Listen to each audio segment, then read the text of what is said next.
পরিবেশ বিজ্ঞানীরা বলছেন 2050 সালে মহাসমুদ্রে মাছের চাইতেও বেশি থাকবে প্লাস্টিক। এই দূষণ এতটাই ভয়াবহ যে মহাসাগরকে বলা হচ্ছে প্লাস্টিকের স্যুপ। এটা আসলে যদি আমরা স্থলভাগে প্লাস্টিক যেভাবে গার্বেজ হিসেবে দেখতে পাই, তার সাথে সমুদ্রের যদি তুলনা করি, তাহলে এখনো পর্যন্ত ওরকম প্রকট মনে হবে না। কিন্তু তার ফলাফল যা দাঁড়াতে পারে, এর ভিত্তিতে বিজ্ঞানীরা এখন এটাকে অ্যালার্মিং বলছেন। পৃথিবীতে যত প্রাণী আছে তার মধ্যে সবচেয়ে জটিল মানুষের মস্তিষ্ক। কিন্তু এই মস্তিষ্ক সম্পর্কে আমরা কতটুকু কি জানি? এসব নিয়েই এ সপ্তাহের বিজ্ঞানের আসর। আপনাদের স্বাগত জানাচ্ছি, মিজানুর রহমান খান। মহাসমুদ্রের তলায় এতটাই প্লাস্টিক ছড়িয়ে পড়েছে যে এক একটা মহাসাগরকে বলা হচ্ছে প্লাস্টিক স্যুপ। অস্ট্রেলিয়ার সংসদের উদ্যোগে পরিবেশের উপর চালানো এক গবেষণায় মহাসমুদ্রে প্লাস্টিকের দূষণের ভয়াবহতাকে তুলে ধরা হয়েছে এই একটি উপমা দিয়েই। গবেষকরা বলছেন, শুধুমাত্র অস্ট্রেলিয়ার জলসীমার ভেতরেই চোখে দেখা যায় প্লাস্টিকের এরকম বর্জ্যের সংখ্যা 3,500 কোটি। এছাড়াও আছে প্লাস্টিকের অগণিত আরো বহু কোটি আবর্জনা যা খালি চোখে দেখা যায় না। সমুদ্রের জীব ও প্রাণীদের উপর গবেষণা করেন এরকম একজন মেরিন বায়োলজিস্ট, বেন জোন্স।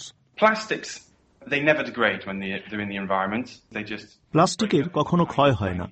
আমরা যখন আমাদের আশপাশে প্লাস্টিকের জিনিসপত্র ছুঁড়ে ফেলি, সেগুলো ভেঙে ছোট ছোট টুকরায় পরিণত হয়। আর এসব প্লাস্টিক মহাসমুদ্রে অক্ষত অবস্থায় থেকে যায় কোটি কোটি বছর। প্লাস্টিকের এসব ক্ষুদ্রাতি ক্ষুদ্র কণা পরিবেশের জন্য এখন বড় ধরনের এক সমস্যা হয়ে দাঁড়িয়েছে। বিজ্ঞানীরা বলছেন, প্লাস্টিকের ক্ষুদ্রাতি ক্ষুদ্র যেসব কণা কসমেটিক্স এবং টুথপেস্টে ব্যবহার করা হয়, সেগুলোকে গিলে খাচ্ছে মাছ এবং পরে সামুদ্রিক মাছ খেয়ে সেগুলোকে শরীরে নিচ্ছে আমাদের মতো মানুষ। আর সেটা মানুষের শরীরে কাজ করছে বিষের মতো। সমুদ্রে ছড়িয়ে পড়া এসব প্লাস্টিক পরিষ্কারের কাজ করছে অস্ট্রেলিয়ার একটি দাতব্য সংস্থা, টাঙ্গারোয়া ব্লু ফাউন্ডেশন। সংস্থাটির ব্যবস্থাপনা পরিচালক হেইডি টেলর।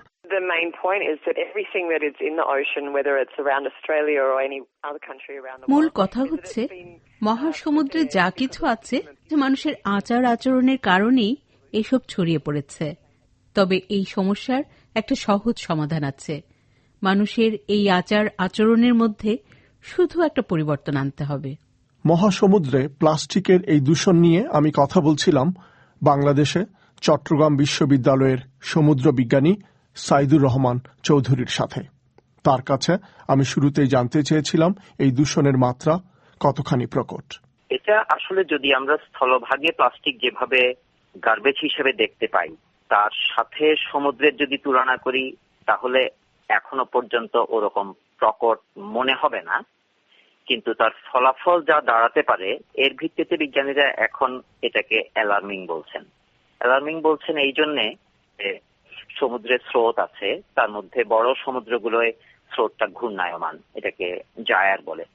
এই জায়ারগুলোতে গিয়ে সমস্ত প্লাস্টিক জমা পড়ছে। আর উপকূলে বিশেষ করে নদী এবং যে সমস্ত খাড়ি অঞ্চল রয়েছে, ও অনেক দেশেই এগুলো একেবারে প্লাস্টিকে, বলতে গেলে কোনো কোনো জায়গা আছে যে পানি আর দেখা যায় না, পুরোটাই প্লাস্টিকে চাপা পড়ে গেছে। এমনকি বিজ্ঞানীরা একটা গবেষণা করে বলছেন যে এই প্লাস্টিকের দূষণটা এমন একটা পর্যায়ে গিয়ে পৌঁছেছে যে 2050 সালে সমুদ্রে যত মাছ আছে দেখা যাবে যে তার চাইতেও বেশি প্লাস্টিকের টুকরো টুকরো জিনিস সেই মাছের চাইতেও বেশি হতে পারে। তবে ধরেন এই জাতীয় কথা যখন বলা হয়, এর কিছুটা হচ্ছে রেটরিক, মানুষকে ওয়ার্ন করবার জন্য এবং কনসাস করবার জন্য। কিন্তু পরিমাণটা যে অসম্ভব বেশি এ বিষয়ে কোনো সন্দেহ নেই। এখনই প্রায় প্রতি বছর 30 কোটি টন প্লাস্টিক সমুদ্রে যায়। তো এই যে প্লাস্টিক যেটা আমরা ব্যবহারের পরে আমাদের বাড়ির আশেপাশে ফেলে দিচ্ছি, সেটা সমুদ্রে কিভাবে যায়? সমুদ্রে সবটাই যায় না। ধরুন সমুদ্রে যে টোটাল পলিউশন হয় তার 80% কিন্তু যায় ভূমি থেকে, বাকি 20% সমুদ্রের ভেতরেই পলিউশন উৎপত্তি হয়। অর্থাৎ সমুদ্রে যে অ্যাক্টিভিটি হচ্ছে শিপিং, অয়েল রিগ এবং অন্যান্য উৎস থেকে। আবার দুটো প্রধান প্রক্রিয়া আছে, একটা হচ্ছে নদী, কারণ ভূমিতে যেখানেই বৃষ্টিপাত হোক তার পানিটা শেষমেশ নদীতে যাবে এবং যাবার সময় তার যে ওভারওয়াশ রান অফ, এই রান অফের সাথে প্লাস্টিক যেহেতু তুলনামূলক হালকা বস্তু, এটাকে সহজেই ভাসিয়ে সমুদ্রে নিয়ে যায়। আর দ্বিতীয় হচ্ছে বিশেষ করে পর্যটন যে সমস্ত কেন্দ্রগুলো রয়েছে সেখানে মানুষ সরাসরি একেবারে সমুদ্রের পাড়ে ডাম্প করছে। তৃতীয় আরেকটি উৎস হচ্ছে যে জাহাজগুলো থেকে প্রচুর পরিমাণ প্লাস্টিক বর্জ্য তারা ফেলে। এখন সমুদ্রের তলায় পানিতে ছড়িয়ে ছিটিয়ে যে প্লাস্টিক আছে সেটা সমুদ্রের মধ্যেই আছে, মহাসমুদ্রের ভেতরেই আছে। এখন আমরা তো আর সেই সমুদ্রে বসবাস করি না, তো আমাদের জন্য এটা কেন ক্ষতিকর? কথাটা সত্য যে সমুদ্রের প্লাস্টিক আমাদেরকে প্রত্যক্ষভাবে ক্ষতি করবে না, কিন্তু পরোক্ষভাবে ক্ষতিগ্রস্ত আমরা হব। যেমন গ্রিন পিস 2006 একটা রিপোর্ট পাবলিশ করেছে, তাতে তারা বলেছে যে প্রায় 267 প্রজাতি আছে, খুব ইম্পর্টেন্ট প্রজাতি, বড় ধরনের প্লাস্টিকে এনটেঙ্গলড হয়, জড়িয়ে গিয়ে ক্ষতিগ্রস্ত হয় এবং মারা যায়। এদের মধ্যে আছে বিভিন্ন রকমের সামুদ্রিক পাখি, টার্টল, ডলফিন, হোয়েল, কাঁকড়া, চিংড়ি, মাছ, লবস্টার। এর অনেকগুলোই কিন্তু আমাদের জন্য সরাসরি ভাবে অর্থকরী। আমরা এগুলোর যোগানের উপরে নির্ভরশীল। সরাসরি হয়তো আমাদের স্বাস্থ্যগত ঝুঁকি নেই, কিন্তু এর একটা বিরাট অর্থনৈতিক এবং খাদ্য সরবরাহের দিক থেকে বড় ধরনের ঝুঁকি আছে। কিন্তু মানুষের যে স্বাস্থ্য, জনস্বাস্থ্য, সেই স্বাস্থ্যের উপরেও তো এই প্লাস্টিককে হুমকি হিসেবে দেখা হচ্ছে, সমুদ্রের প্লাস্টিককে। এজন্য যে এই প্লাস্টিকের যে ক্ষুদ্রাতি ক্ষুদ্র যে কণা আছে সেটা মাছের পেটে যাচ্ছে, সেই সামুদ্রিক মাছ আমরা যখন খাচ্ছি তখন সেটা আবার আমাদের পেটে যাচ্ছে।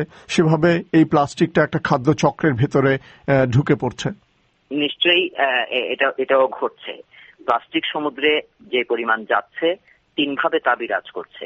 একটি বিরাজ করছে ফ্লোটিং ডেব্রি হিসেবে, এটা সরাসরি হয়তো স্বাস্থ্যগত ঝুঁকি তৈরি করছে না, কিন্তু এই প্লাস্টিকগুলো আবার ব্রেক ডাউন করছে, ভেঙে ছোট ছোট টুকরা হচ্ছে এবং এটাকে আমরা বলছি মাইক্রোপ্লাস্টিক।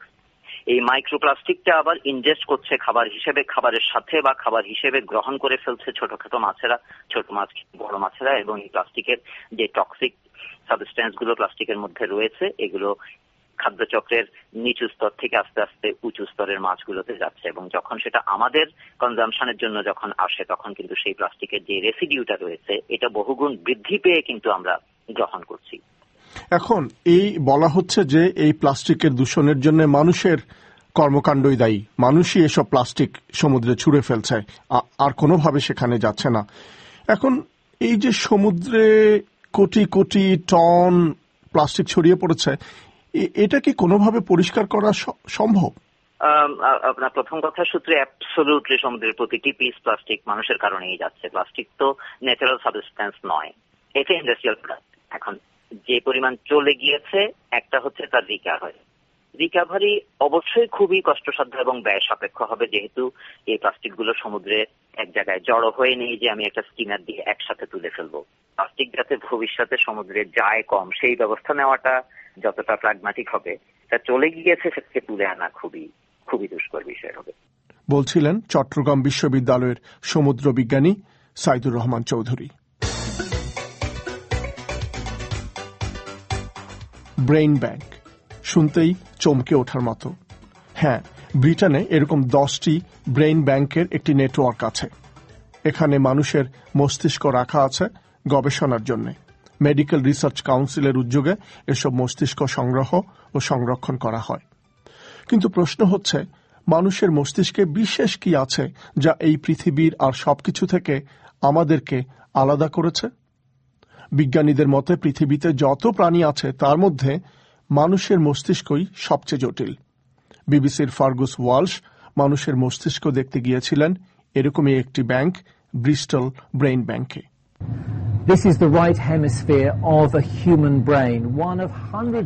মানুষের মস্তিষ্কের ডান হেমিস্ফিয়ার ধরে রেখেছেন তিনি বলছেন প্রত্যেক বছর এরকম কয়েকশো মস্তিষ্ক এসব ব্যাংকে দান করা হয় মেডিকেলের গবেষণার জন্য।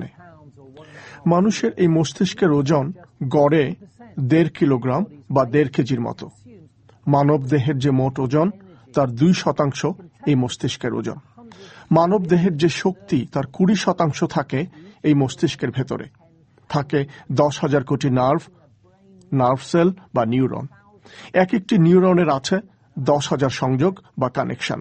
তার অর্থ একটি মস্তিষ্কের মধ্যে থাকে 1,000 ট্রিলিয়ন সংযোগের একটি নেটওয়ার্ক। যে কোনো সুপার কম্পিউটার নেটওয়ার্কের চেয়ে অনেক বেশি জটিল মানুষের মস্তিষ্কের এই নেটওয়ার্ক। ব্রেনের মধ্যে বিদ্যুৎও থাকে 20 ওয়াটের, খুব হালকা একটি ডিম লাইটের মতো। আছে কমান্ড সেন্টার। মস্তিষ্কের এক এক অংশ এক এক কাজে ব্যবহৃত হয়। কোনো অংশ ভাষার কাজে, কোনোটি আবেগের জন্য, স্মৃতির জন্য আছে মস্তিষ্কের আলাদা অংশ।